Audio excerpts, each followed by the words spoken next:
What is going on, YouTube? Excuse me, I have a cold here dealing with COVID, but for the most part, I'm doing well. But welcome back to Let's Talk Wrestling for another episode of Let's Talk Wrestling. And today, I wanted to first talk about get right into it. So let's talk about it. I want to get into the Undertaker being inducted into the 2022 Hall of Fame. The WWE Hall of Fame will take place the same night as Friday Night SmackDown. And one of the first inductees into the Hall of Fame this year is no other than the dead man, the Phenom, the Undertaker. Undertaker will be inducted into this year's Hall of Fame. And my thoughts on it, I feel like it's well deserved. It's about time. It's about time for him to be inducted into the Hall of Fame. It's definitely that time for him to be inducted. I feel like it's the right choice, the right decision, it's the right move.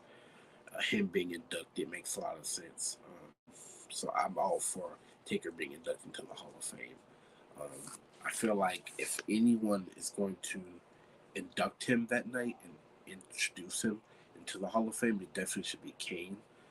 I feel like it makes a lot of sense with their history in the WWE for him to introduce Undertaker the night of his inductee. So I feel like it makes a lot of sense that they would have Kane do it and also have Kane put him. And Kane was also last year's Hall of Fame induction, was inducted into the Hall of Fame last year. So it makes a lot of sense that they would have Kane induct the Undertaker into the Hall of Fame this year. So congratulations to the Undertaker. But like I said, it's well deserved. It's hard work. He's probably one of the greatest professional wrestlers of all time. He's in everybody's top 10. It's definitely the Undertaker who's be my first choice for the Hall of Fame 2022 this year. So if anything, congratulations to the Undertaker on joining and being inducted into the WWE Hall of Fame. So it makes a lot of sense. So to me, when you think about names who should be or someone who should be inducted into the Hall of Fame, the first thing you think about is Undertaker. Undertaker definitely is the first one who should be inducted into the WWE Hall of Fame, and it makes the most sense. So, in my opinion, I'm going to go with the Undertaker being inducted into the Hall of Fame. Next, I want to talk about, we all heard the shocking news of Cody Rhodes leaving AEW. Cody Rhodes and his wife, Brandy Rhodes, have been left from their contracts and is officially gone from All Elite Wrestling. They've left All Elite, and the rumors now are spreading that Cody Rhodes could be heading back for a return to WWE or some sort of WrestleMania match. But the big news is that he could be returning for a WWE return soon. So I feel like it's a little surprising that somebody like Cody would have left AEW.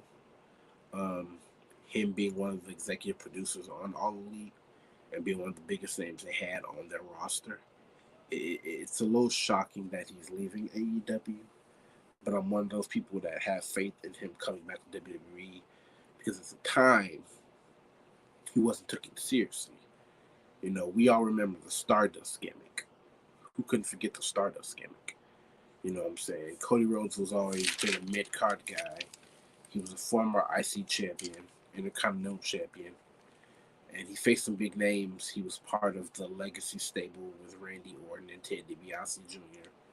So it made a lot of sense that we see somebody like Cody Rhodes come back, but I feel like it would have to be pushed as a main event guy or be pushed as somebody bigger. I feel like now that since he's left WWE and over the years he's become a big name in pro wrestling, they're going to take him seriously as bigger talent now and more important talent. And WWE is going to have to book him right if he's re-signing with the company. So that's my opinion. That's personally my opinion. If he's coming back, then obviously, for him to come back, it would just make a lot of sense to see him get pushed pushed in the main event picture or being taken more seriously as a bigger name in the roster than where he was the last time he was in WWE. Because how can we forget that Stardust gimmick? It was a joke. But anyway, it's about time that we see somebody like a Cody Rhodes get that push, get that proper respect that he deserves. I see he'll be pushed similar to like a Drew McIntyre, where McIntyre was kind of taken as a joke when he was in 3MB. He left for years, was gone, came back to WWE, and they took him seriously as bigger talent. He was on NXT, went to the main roster, got drafted to Raw, and became a big name on their main roster. So I feel like, and became a main eventer eventually. Won the WWE Championship, main event at WrestleMania, won the Royal Rumble, did all of that. And then basically we're going to see that, I feel like, with Cody Rhodes. I feel like Cody Rhodes will be the next big thing in WWE, similar to what a Drew McIntyre was like. So I definitely have faith in this. I like this move. It's a little shocking that he would have left AEW for WWE, but I think that getting Cody Rhodes could be a way to help build up his roster and making it better and giving WWE that push that they need. So if anything, I feel like it's about time that we finally get a big name return to WWE, and Cody Rhodes could be the perfect choice. Just saying. But it is official that Cody Rhodes is leaving AEW, and there's big rumors that he could be heading to WWE soon. But I feel like if there's going to be a match for Cody, and let's say that match is at WrestleMania, then it would be interesting seeing Cody versus Edge, or seeing a triple threat match where it's Cody versus Edge versus AJ Styles. That's a good dream match, seeing the three of them in a triple threat for the first time ever on the showcase of the Immortals on the grandest stage of them all. No better way to do it than Mania. So it makes a lot of sense for them to have that match at WrestleMania and have Cody Rhodes, Edge, and AJ Styles in the match. But who knows? We may see him return at WrestleMania. We may see him return at Raw. We may see him return at SmackDown. Who knows what could happen? But it's being rumored that we will see Cody Rhodes in WWE very soon. So we'll see. The next topic I want to talk about today is the WrestleMania main event predictions. I have these predictions that, well, ever since Elimination Chamber about a week ago in Saudi Arabia, the Elimination Chamber event pay-per-view went down. Watched it on Peacock, and we saw Lashley become injured and lose his WWE title. Brock Lesnar is now the new WWE champion. So Bobby Lashley is on injury, but we're seeing Brock Lesnar with the WWE championship. So this has become one of those interesting things where it's been reported that Bobby Lashley will be out for 4 months because of his injury.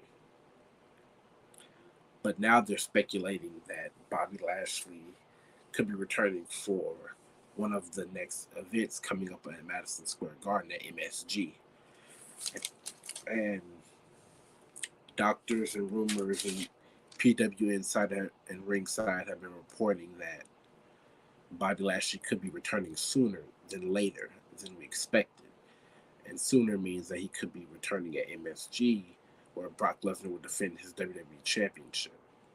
And I'm guessing that means that if Bobby Lashley comes back at MSG, he'll probably have a match against Lesnar at Madison Square Garden for the WWE Championship. I don't know if it's true or not. It's just being rumored or something that I believe or think could happen, that Bobby Lashley will get that match against someone like a Brock Lesnar or, at MSG. So we'll see. I mean, I think that now they're reporting that the match between Roman Reigns and Brock Lesnar will happen at WrestleMania. So it's a champion versus champion match. The WWE champion versus the Universal champion. Winner takes all, but a unification match. So whoever wins the match will walk out with both titles, and the championships will be unified together. So I feel like this is interesting. Not fond of the idea of unifying both titles, but it's an interesting move because we might see someone like a Bobby Lashley show up, and then if Bobby Lashley, let's say, comes back and beats Lesnar at MSG, what if the main event becomes a triple threat match where it's Bobby, Brock, and Lesnar all for the WWE and Universal title? So it makes sense for them to probably do like a match where they're going to unify both titles. And, you know, the match I want to see at Mania really was a triple threat between Bobby, Roman, and Brock, all for both titles. So this could be interesting. Um, you know, I feel like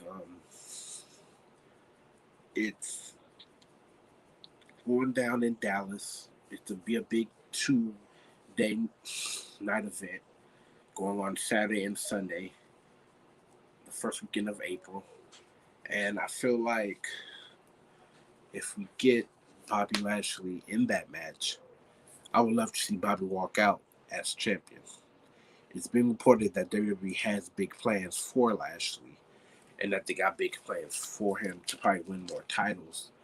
But it just seems like, you know,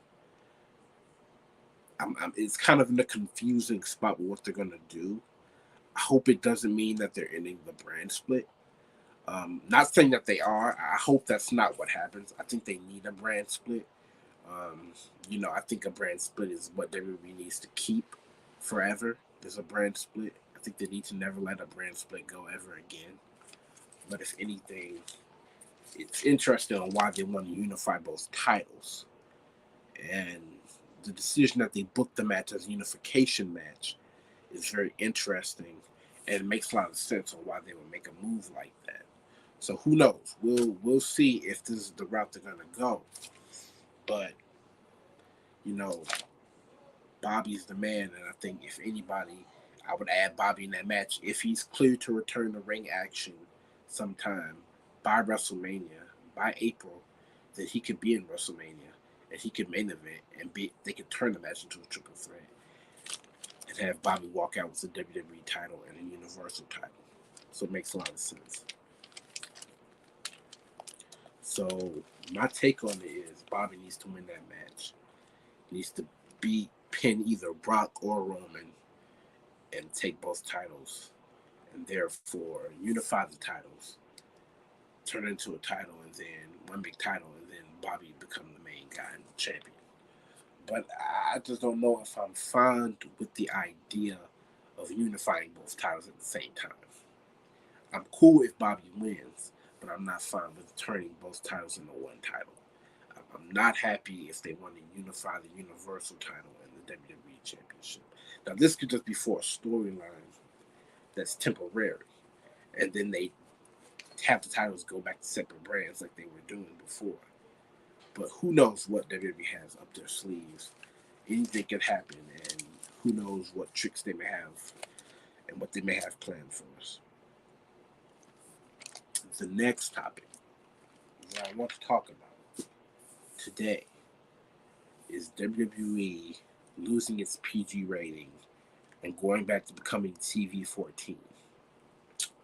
In my opinion, I feel that WWE no longer needs to be TV PG.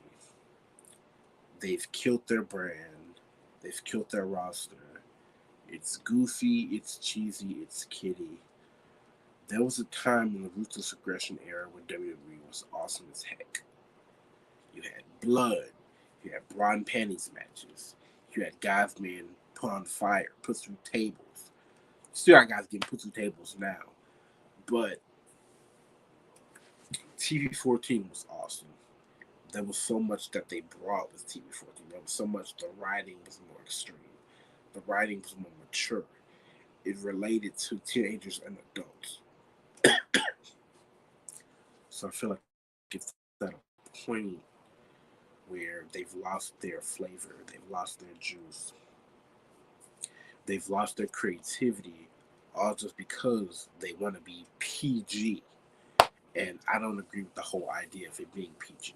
You know, Vince McMahon wanted this idea that because we have a partnership with Mattel, which is a toy company, and they make toys for kids and action figures, us and Mattel have a partnership with. So now, if kids are watching, kids are buying merchandise, kids are buying action figures, we gotta be better role models for the kids, and we have to clean this stuff up. So now we're going to go PG. In 2008, WWE went PG. Way back in 2008, they went PG, which to me made no sense at all. So I feel like, if anything, WWE needs to go back to being TV 14. They need to rebrand their company. They need a brand new creative team because the writing sucks. And if anything, that's what needs to happen, you know. But my true belief, the reason WWE went PG and changed their entire brand and rating, television rating, I don't believe was only just because of toys and action figures. The reason I believe WWE wanted to go TV PG was because of the Chris Benoit situation back in 2007. The double murder suicide. When that happened, that was one of the most shocking things that happened in the world of wrestling ever. And I think that when that happened, it put a fear in Vince McMahon, but it put a fear in the brand for WWE and its roster. And what it did was make the mentality and mindset of Vince make him go, you know what? We don't want to promote steroids. We don't want to promote drugs because in Benoit's, system, they had wound up finding drugs in the system and steroids, and believed that the reason behind the double murder suicide was because of roid rage. So therefore, WWE, Vince McMahon said, you know what, we want to clean this stuff up. Let's go to a more PG direction. And I think that going PG was kind of not the smartest decision. But I do believe that was one of the true reasons why they went PG, in a PG direction, because of the horrific events of the double murder suicide back in 2007. So I feel like, therefore,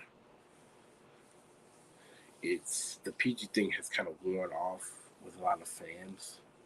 Um, I believe that you can be PG and still have this TV 14 flavor to it, or TV 14 style, while being PG. But I feel like they think if you're PG, then you have to make it look like you're this freaking Nickelodeon kid show for pro wrestling. And it's terrible. So if anything, the whole PG thing needs to go. It needs to get rid of. It's not fun. It's not interesting. As a 23-year-old man watching pro wrestling, who still watch wrestling, it just ain't good no more. You know what I'm saying? They gotta find a way to make it better. They gotta find a way to get me as a fan being more interested in it. You know what I'm saying? They gotta find ways to draw in that teenage and adult audience back into watching wrestling again. There's a huge fan base that watches, but they also lost a big amount as well that left. And I think that they could be onto something if they draw that audience back into WWE today and its product. But you also look at how stale the roster is as of late, which is why you have guys and names like Roman Reigns, who's the main star, the Universal Champion, who's pretty much carrying the weight of the company right now. Because now that you have guys like John Cena in Hollywood doing acting, and guys like Taker retiring, and all the big names that are not so much in WWE anymore, the nostalgia names, you have guys like Roman Reigns, who's pretty much carrying the brand of the company.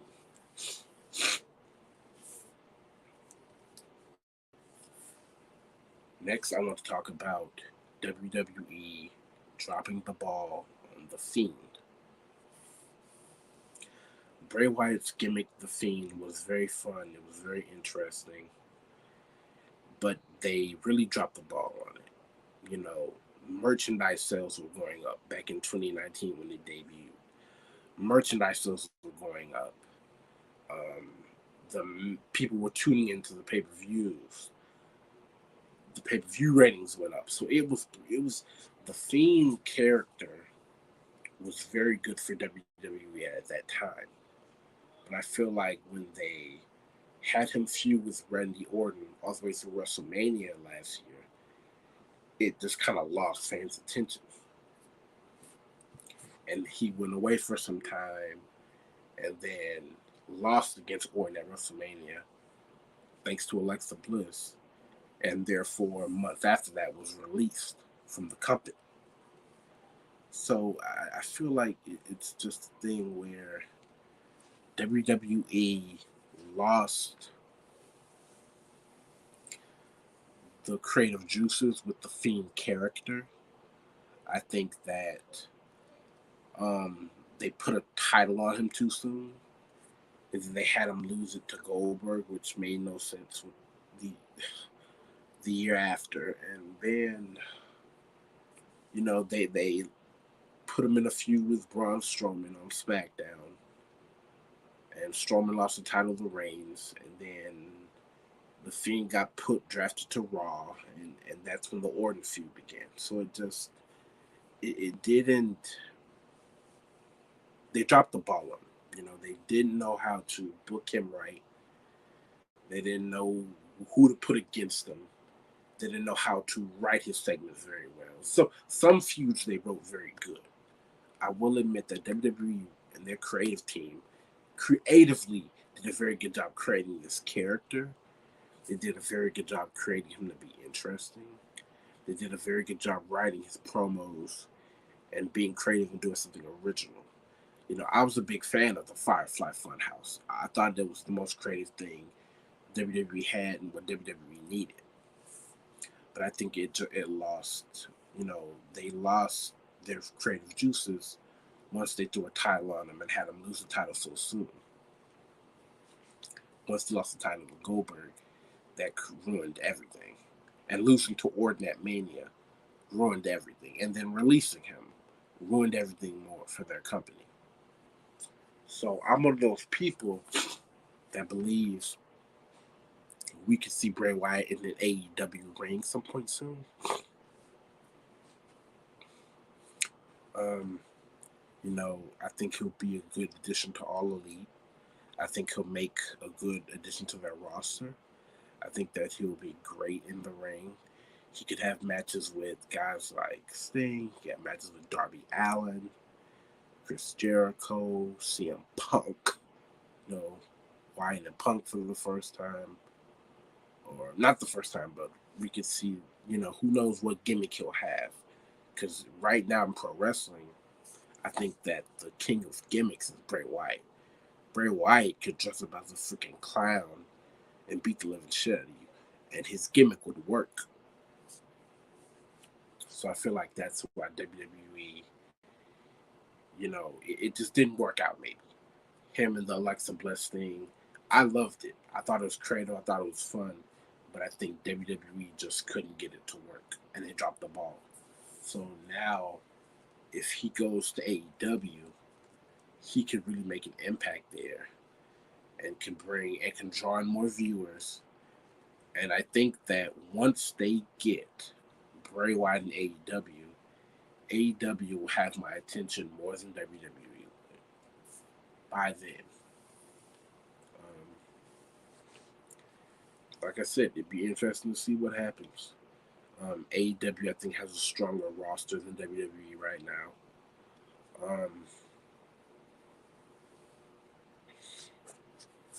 That's just how I feel. I feel like they have a better roster.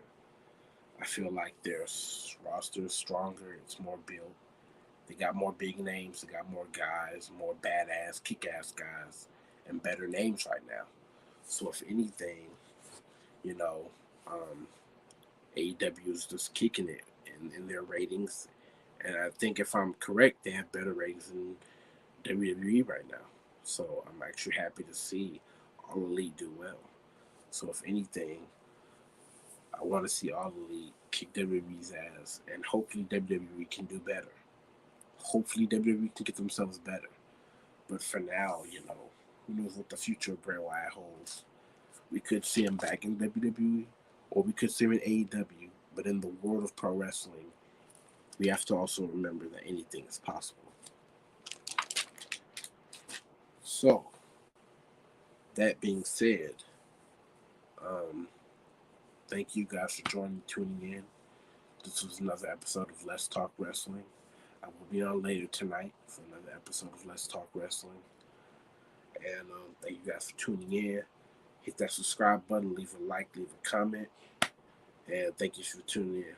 Hit that subscribe button and follow the channel to Leon the King TV. But thank you for watching Let's Talk Wrestling. Peace.